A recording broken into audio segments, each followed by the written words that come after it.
Ya, selamat pagi Bapak Ibu yang dikasihi dalam Tuhan Yesus, yang ada di rumah.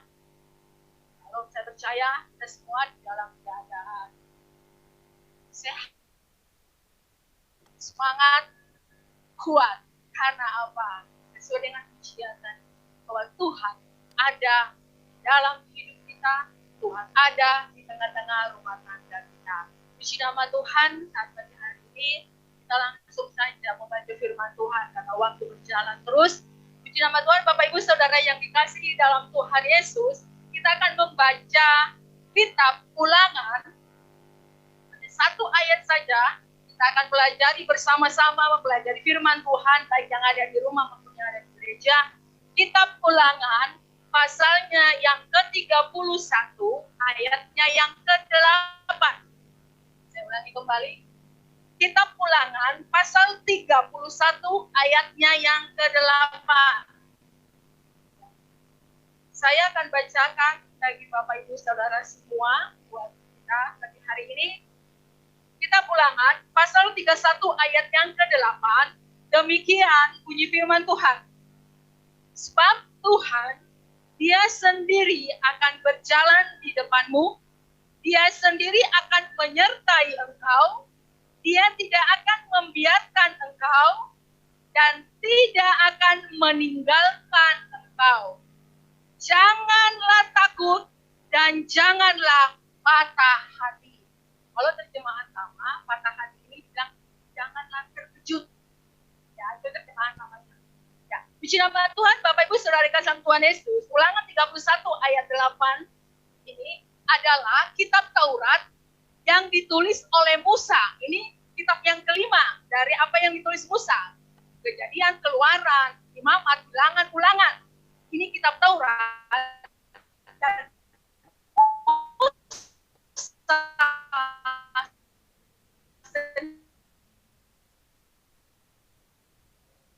fokus oleh Tuhan untuk memimpin bangsa Israel keluar dari tanah Mesir dalam perjalanan selama 40 tahun. Mereka ada di padang gurun, Musa yang memimpin. Allah langsung mengutus Musa untuk memimpin bangsa Israel. Tetapi di pasal yang ke-31 ini berbicara tentang estafet kepemimpinan, yaitu bahwa Musa itu akan digantikan oleh Yosua. Bukan Bapak Agung Yosua. Jadi Musa tidak masuk ke tanah perjanjian, tanah Kanaan, karena peristiwa di Meriba, ya. Jadi dia tidak diizinkan masuk, dia memandang tanah perjanjian. Dan yang menggantikan Musa adalah Yosua. Puji nama Tuhan, saudara yang kasih dalam Tuhan Yesus.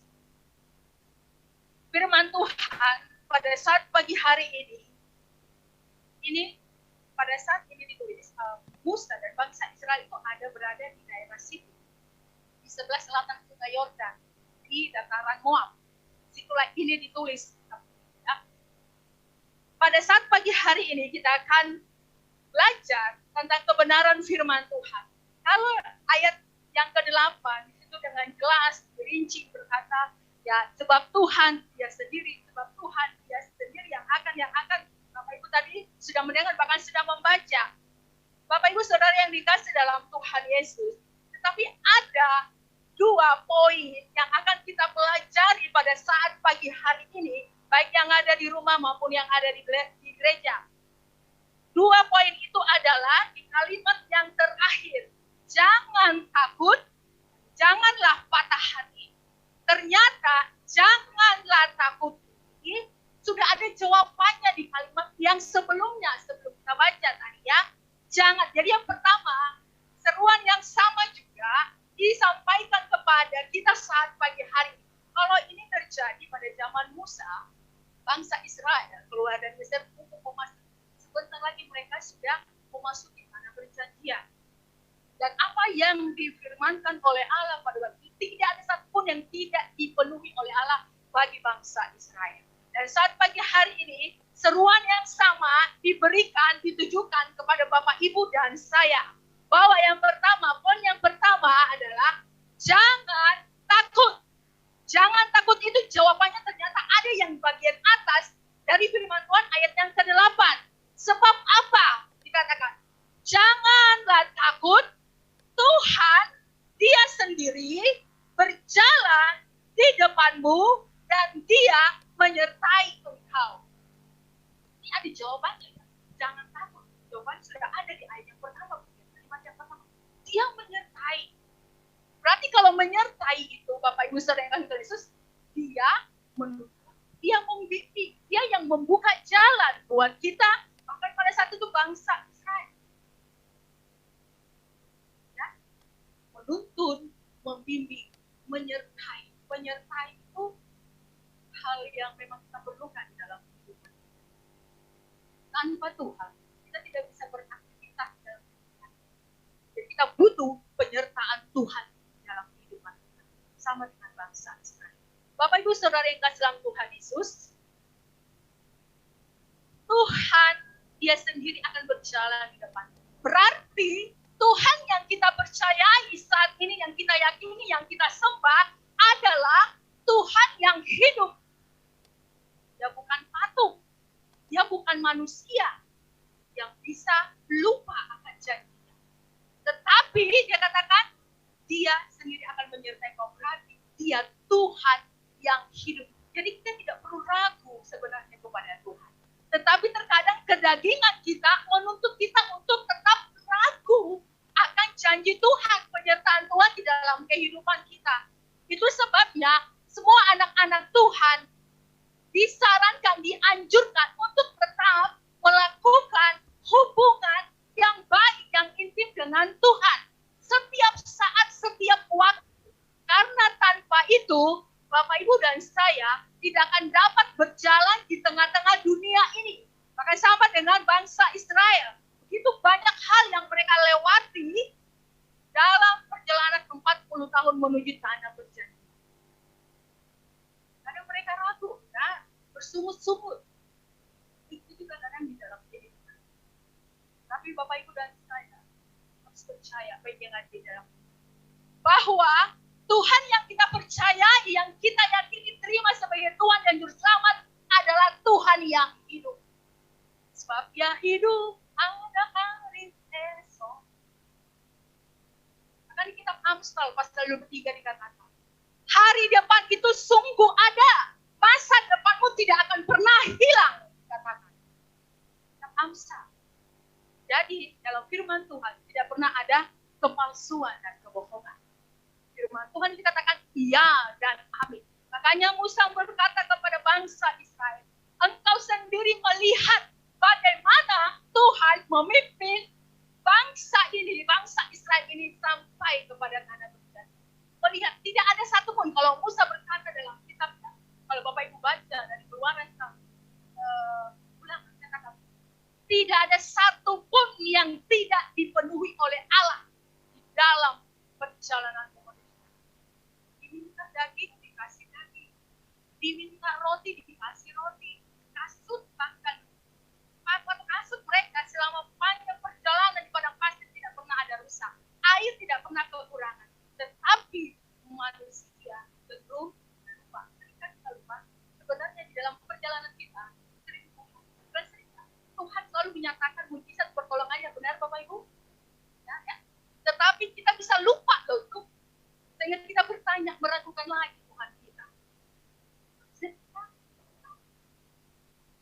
Bapak Ibu Saudara yang dalam Tuhan Yesus, sekarang kita sudah berdoa, siang malam kita sudah ikut semua apa yang.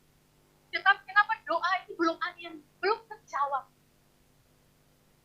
Karena Tuhan itu seperti Dia. Dia itu bukan Dia cuek sama Bapak Ibu dan saya kita. Tetapi Tuhan mau melihat di dalam masa kehidupan kita, tidak ada jalan keluar.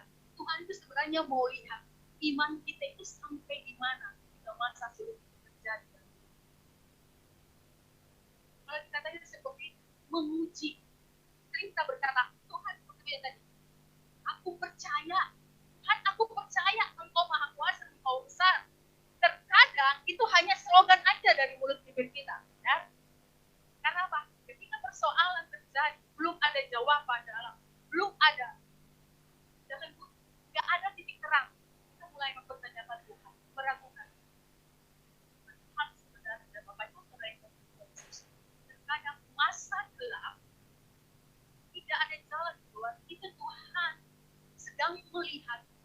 iman kita itu kita taruh kepada Dia Allah yang hidup atau pada situasi dan kondisi sedang kita alami, kita hadapi saat ini.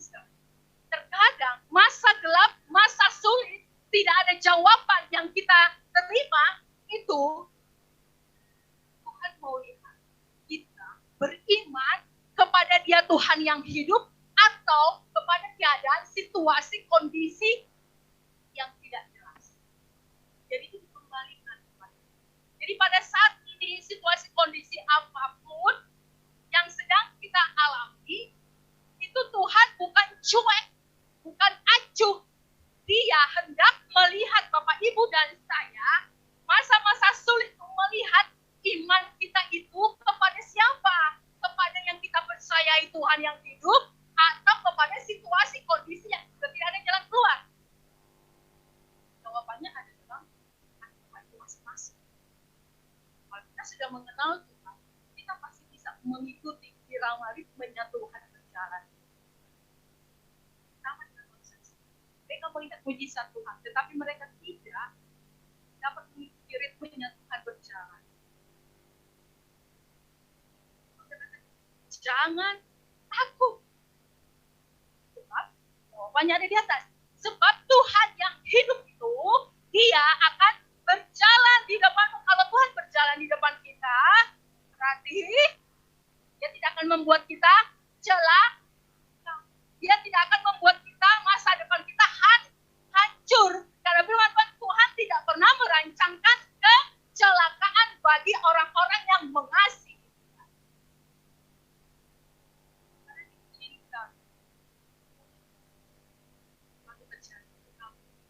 Bisa nggak kita tak berkata? Aku percaya bahwa apa yang kau kerjakan dalam hidup yang terbaik. Yang pertama, jangan takut. Berarti ya Tuhan yang. Mari kita baca firman Tuhan. Yesaya pasal 41 ayat yang ke-10. Yesaya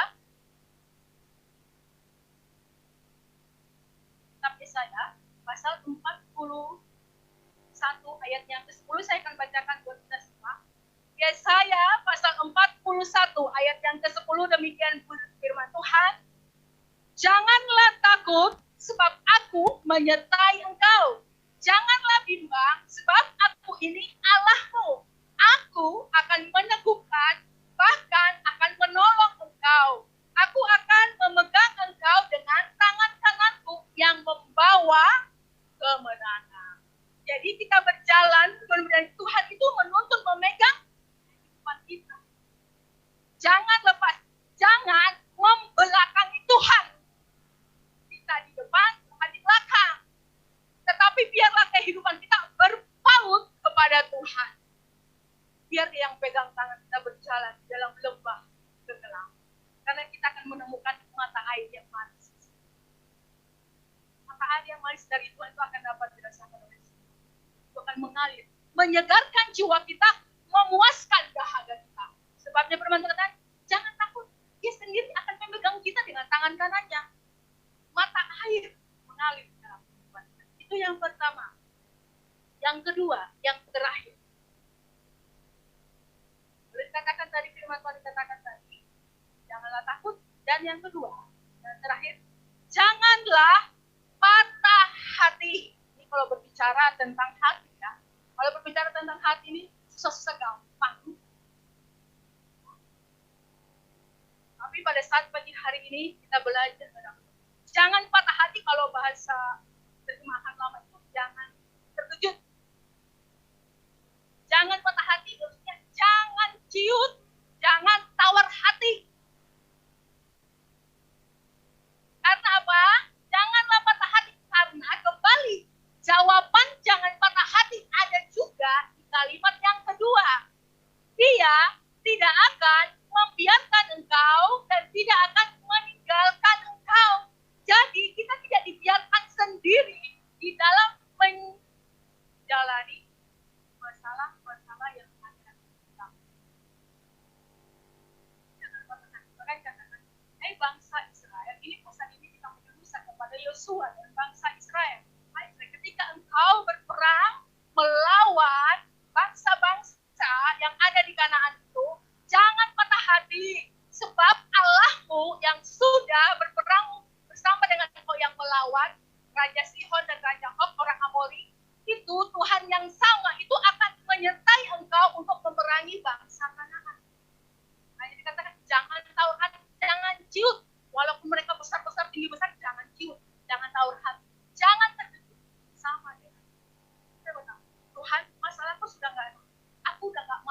secara manusia, aku tidak memiliki kemampuan untuk menyelesaikan. Saya sudah berusaha. Sebagai manusia saya terbatas. Firman Tuhan mengatakan sabdanya, jangan tawar hati, jangan patah hati. Sebab Allah, Dia hadir di dalam hidup. Dia hadir di dalam rumah tangga kita, Dia hadir di dalam pekerjaan kita, Dia hadir dalam kehidupan anak-anak kita, Dia hadir dalam usaha bisnis kita, Dia hadir di setiap langkah-langkah. Jangan patah hati. Sebab Dia Allah yang maha. Manusia, teman-teman kita tahu apa yang ada di dalam hati kita, bukan apa yang kita hadapi saat ini. Kita tahu. Mereka hanya lihat kita happy, enjoy, karena kita anak Tuhan. Seperti itu, dan dipaksa ya, itu akan ketahuan kalau dipaksa, itu akan ketahuan. Itu akan sebentar saja. Tetapi kalau Roh Kudus yang bekerja itu akan setiap hari kita merasakan. Jadi, firman Tuhan berkata Yesus, Dia Tuhan yang ada di dalam hidup kita. Dia Tuhan yang hadir. Kehadiran Tuhan di dalam hidup kita mengubah segala sesuatu. Sama dengan bangsa Israel. Kehadiran Tuhan, kehadiran Tuhan pada waktu itu di tengah-tengah bangsa Israel itu, karena mereka takut kan kalau Allah sendiri, karena begitu dahsyatnya, begitu besarnya Allah, mereka tidak tahan di hadapan Allah. Makanya Allah hadir, menyatakan dirinya lewat tiang api dan tiang awan. Itulah yang menuntun bangsa Israel. Sehingga terang perjalanan mereka. Saat ini, Bapak Ibu Saudara yang terdapat, Tuhan hadir di dalam rumah tangga kita. Kehadiran Tuhan mengubah segala sesuatu di dalam hidup kita. Apa yang diubah, Bapak Ibu? Mengubah cara berpikir. Betul? Mengubah cara kita merespon sesuatu. Betul? Mengubah cara kita menjalani hidup. Karena ketika kita takut, Tuhan hadir, itu akan mengubah. Kita akan merasakan apa? Kehadiran Tuhan itu membawa apa di tengah-tengah umatnya? Damai, sejahtera. Kalau bukan damai sejahtera, itu bukan dari Tuhan. Karena ketika Tuhan hadir, baik di rumah, di dalam rumah tangga, di dalam pekerjaan, kita akan mengalami apa? Damai sejahtera. Beberapa bulan yang lalu, anak saya, mereka bikin status di WA saya. Aku bosan. Saya bilang, jangan-jangan nanti teman-teman dikirain saya ini. Saya tegur, Bapak itu tegur, jangan sembarangan bikin status ini ya. Karena banyak teman-teman. Aku bosan. Sebagai orang tua, kita tanya baik-baik, kenapa bosan? Mak, bosan main game, bosan main HP, bosan begini-begini aja gara-gara si COVID. Kalau itu apa yang mereka lakukan? Ya begini aja, Mak. Akhirnya aku tulis kayak gini, aku bosan. Anak kecil aja bisa merasakan bosan ya, apalagi saya yang besar. Udah pada dewasa. Tetapi kebosanan yang ada, yang Tuhan izinkan beberapa tahun lebih, itu harus membangun hubungan kita dengan Tuhan sehingga kita tidak bosan. Ada dalam kita. Makanya kehadiran Tuhan di tengah-tengah rumah tangga membuat damai sejahtera. Kehadiran Tuhan di dalam hidup kita membuat kita tenang. Jaminan Tuhan, orang Tuhan bilang kok, bukan Bu Evi yang bilang, Bu Evi yang berkata, firman Tuhan berkata, tidak membiarkan dan tidak meninggalkan. Berarti kalau tidak meninggalkan, sendirian dong kan? Tuhan tidak biarkan. Tuhan hadir dalam setiap langkah hidup Bapak, Ibu, dan saya, baik yang ada di rumah. Dia hadir. Dia menyertai kita. Dia ada, oh, anakku, hadir.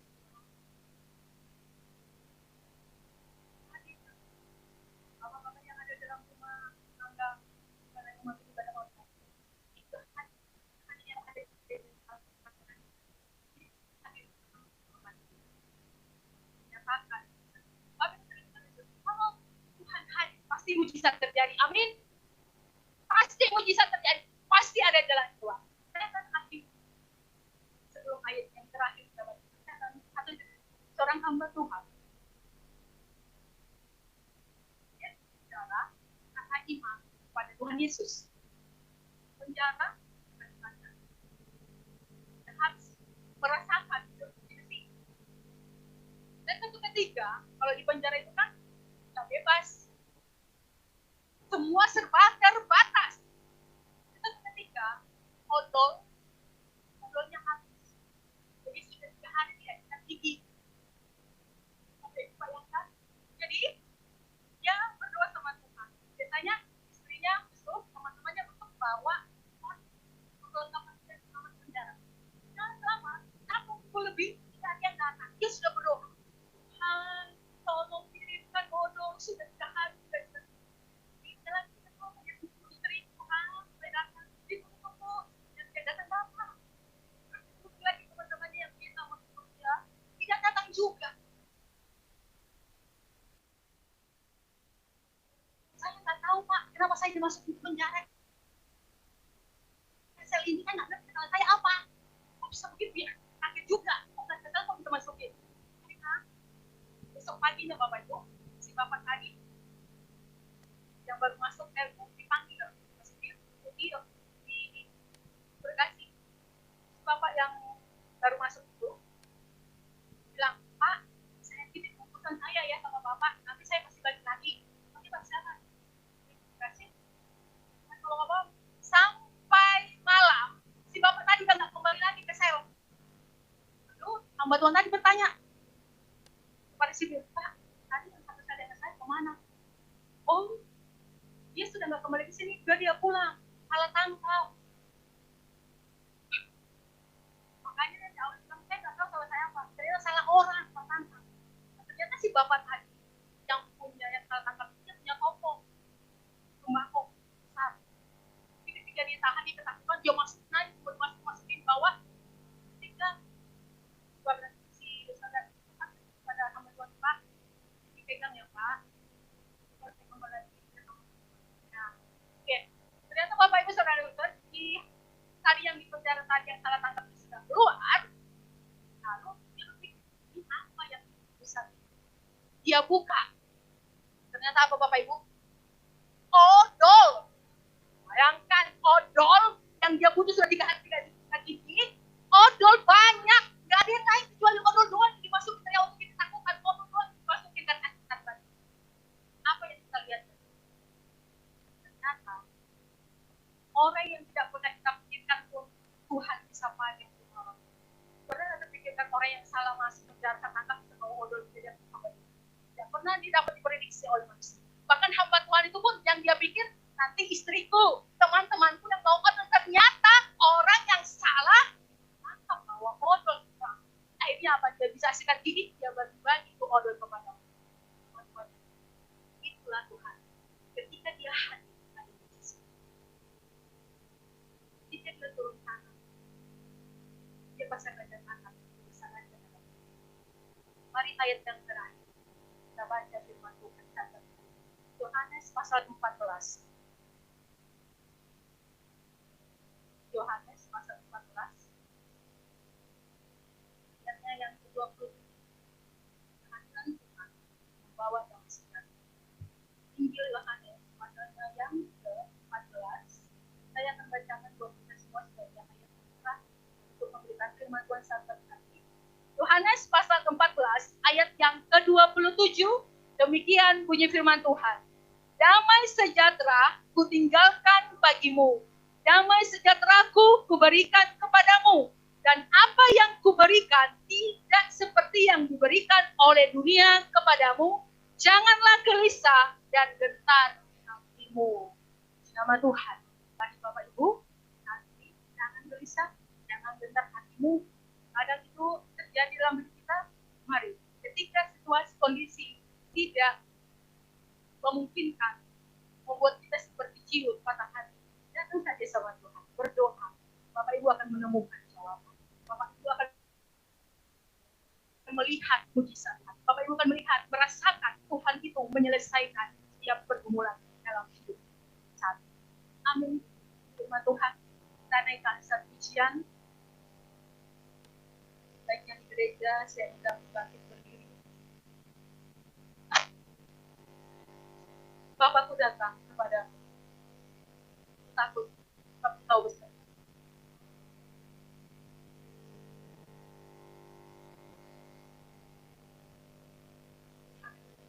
Tuhan, dalam menjalani kehidupan kami, terkadang kami banyak pertanyaan. Tapi firman-Mu mengingatkan kami bahwa Engkau selalu beserta dengan kami. Engkau Allah Immanuel. Engkau hadir untuk menyatakan mujizat-Mu, pertolongan-Mu dalam hidup kami. Haleluya Yesus. Glory Tuhan. Menaikkan pujian. Bapakku datang. Oh, Yesus. Haleluya. Bersama-sama baik yang di rumah maupun yang di Bapakku datang. Bapakku datang. Tidak hanya menginginkan kita datang kepadanya menyembah, menyerahkan seluruh hidup.